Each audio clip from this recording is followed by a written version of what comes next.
Paediatric సర్జన్‌గా మా దగ్గరికి parents వచ్చి కామన్‌గా అడిగేది ఏంటంటే, మా పిల్లోడికి మలబద్ధకం ఉంది.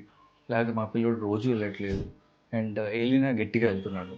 సో, ఈ 3 they come under constipation. So, కాన్‌స్టిపేషన్‌కి కామన్‌గా ఒక స్కూల్ గోయింగ్ చిల్డ్రన్‌లో ఉండే కామన్ ప్రాబ్లమ్ ఏంటంటే, తల్లి పొద్దున్న లేచిన తర్వాత స్కూల్‌కెళ్ళే ముందల మామూలుగా మన సాంప్రదాయం ప్రకారం ఒక పూజ చేసుకొని లాస్ట్ మినిట్‌లో ఫుడ్ పెట్టడానికి ట్రై చేస్తారు. ఫుడ్ తిన్న తర్వాత మనకి గ్యాస్ట్రోకోలిక్ రిఫ్లక్స్ అని ఒకటుంటుంది. దానివల్ల వాడికి మోషన్ రావడానికి ఆస్కారం ఎక్కువుంటుంది.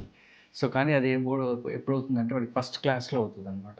సో, ఫస్ట్ క్లాస్‌లో అయ్యేటప్పటికి టీచర్ గూడా అలౌ జేయరు. ఎళ్ళాలన్నా గూడా. సో, అందుకనే it will become a cycle. That cycle is called habitual constipation. So, ఒక పిల్లోడిని హాబిచ్యువల్ కాన్‌స్టిపేషన్‌లోకి ఎళ్ళకుండా చేయగలిగేది తల్లి, తండ్రి. సో, అందుకనే ఫుడ్ కొంచెం పెట్టి, దాని తర్వాత వాడికి ఆ మోషన్ వచ్చే ఫీలింగ్ చేసేలాగా చేసి, ఆ తర్వాత మోషన్‌లో కూర్చోబెట్టడం ఈస్ కాల్డ్ టాయిలెట్ ట్రైనింగ్. ఈ టాయిలెట్ ట్రైనింగ్ ఇవ్వడం పేరెంట్స్‌గా, డాక్టర్‌గా, పీడియాట్రిక్ సర్జన్‌గా మా బాధ్యత.